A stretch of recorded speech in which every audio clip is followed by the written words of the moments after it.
Right, today you find us at Mans at Saxham. I'm Matt Ball, Agroservice Manager at KWS. And I'm Ben Harrison, so I work for HORSCH and I specialise in seed and tillage, and I look after the Mans dealer network. So Matt, we'll walk down and have a look at this. So the benefits of a drill like this would be moisture retention, seed placement. So for guys that are looking to try and not disturb as much soil, those that might have high weed pressures, we can try and minimise that with how we're cutting into the soil that way. When you look at other benefits of the wider row, if you like, mechanical hoeing. So we can then, if we can't go and spray as an example because it's too windy, we can always go and hoe. So mechanically, we've got the hose with the cameras that side shift down the rows, and that'll fit lovely into this size of row spacing. So that's where we see the benefits of a wider row from mechanical hoeing, for giving that plant as much light and also from a disease point of view, the wind being able to get through and drying out the bottom of the leaves and such like. So Ben, I think it's fair to say that profitability in arable farming has come under real pressure in recent seasons, and variety choice is of course one of the things that farmers can make to start to address that. But how else does the drill work in terms of reducing input costs? There's many things we could look at and discuss about trying to save or maximising our output. It can be from different things, from multiple products, so placing multiple products down with the seed or out the back. Working widths, so to horsepower, so historically a 12-metre drill might need 400 or 500 horsepower, which is a lot of diesel, whereas we use one of these machines and we could be on a tractor like this at 240 to 270 horsepower and using relatively small amount of diesel. Again, so that's bringing down that outlay, if you like. But also from a precision point of view and how the coulters work, we are maximising that seed potential by disturbing less soil, so less wear, less fuel, whilst trying to give that plant its best start in life and to maximise that yield as well. So from a profitability point of view, we can get high output from our hectares an hour on a small tractor, if you like. Yeah, I think that's what it's coming down to now, isn't it? People are very much having laser focus on input costs whilst trying to maximise output, and with that, hopefully we can start to drive profitability in the right direction. Yeah. So Matt, we spoke about the row spacings and the benefits of that, but as a plant breeder, what would you look for in or promote to your customers when it comes to varieties as such? Yeah, I think it's probably one of the most common questions we're getting at the moment, actually, as we're seeing more and more people move towards systems which require slightly wider row spacings.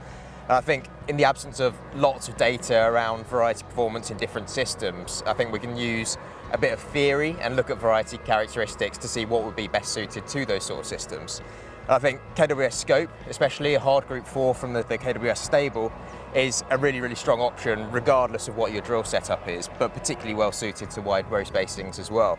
So it's a high tillering type, it's short, it's stiff, it's one of the stiffest varieties in the hard group 4 sector, and ultimately it has good drill date flexibility and excellent specific weight, which we know brings yield stability in those more marginal situations. I think also, if we're going down the direct drill route, we're often trying to get seed in the ground earlier, get it off to the best start possible, and having that more prostrate growth habit with good tillering capacity really, really fits nicely in that situation. So I think first and foremost, there's going to be lots of varieties that fit different systems, but I think KWS Scope is really well suited to a wider row system. Ben, you don't just have to take my word for it. We're really excited to be collaborating with yourselves at the Cereals event this year. We have some plots drilled of KWS Scope at 25 centimetre row spacings with an Avatar drill. And we will be able to have experts on stand from HORSCH and KWS, and you can come and discuss variety characteristics and the best way to establish them on farm. So Ben, today we're stood in front of a 12-metre Avatar drill. This is clearly growing in popularity. What are the key benefits and features of this as a drill? Yeah, I can show you, we can go around it a little bit, just have a look. So what we see here is the Avatar 12, so the Avatar family, and the 12-metre, the 12 is the working width. Okay, and then the 0.25 is our row spacing. So as an example, we'd have an Avatar 6.16, 6 metre working width with a 16 centimetre row spacing, and this one's a 25. As you can see on here, we've got ourselves a mini drill. And then we've got 2 handles up there, so we've got double tank, so we can use it for grain and fertiliser. And then the mini drill system on here particularly is set up so it can go out the back, so it go behind, so we can put slug pellets or Avadex on with this type of machine. The sort of benefit of this type of machine being a small horsepower tractor, so commonly on a 12-metre machine you'd have high horsepower. On this one it's relatively low. We have some guys that run from 240 horsepower, maybe up to 350, 380, depending on hills or conditions it's being used in. That's a bit about sort of this end, if you like. And then we can go around the back and have a look at the coulters and the reason for the consistency that we see when it comes to emergence from crops and why and how it all works. So Matt, around the back here we've got the toolbar. Now historically the Avatar would have been known as a direct drill. We are seeing they're being used as direct drills, min-till drills, guys that have moved the ground, create a stale seabed and then want to go back and disturb it as little as possible. So actually it's marketed now as a drill. It's a good universal drill for nearly most conditions and all soil types, if you like. So here we can see the trash cleaner at the front here, so that is just sweeping trash out the way just to stop any hairpinning for those that are into some second weeks that are chopping straw and things like that. So we want to get it out of the way so we're not causing any contamination in the seed furrow. And then around the back here, this is fundamentally the same for all our machines, be it a 6-metre drill or a 12-metre drill, and how it all works. What I mean by this is we've got our depth handle, so the depth wheel's connected like this, and that gives us that precise seed placement, which is so critical when you're wanting to get the most out of the plant. So we see with the depth wheel connected to the seed boot and the disc system, it can all move together, so it can contour, follow lovely, because they're all individual as well. So we get that from that precision placement there. Yep. We then get the little uniformer, a little plastic tongue here. That's really important. That is just helping stopping seed bounce, seed bunching.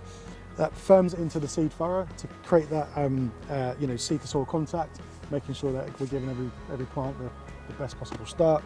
And then we've got our closing wheel on the back here, and that is purely just cutting the open of the furrow back across just to close it all up. The bars you see here, if I pull this down like this, it's not quite set up because we've got to take the bolt out because it's a brand new machine. But these are our splash plates. So we spoke about the mini drill, that's coming down here, and that's then sending out a product of slug pellets or Avadex as an example, out the back, or a cover crop on there.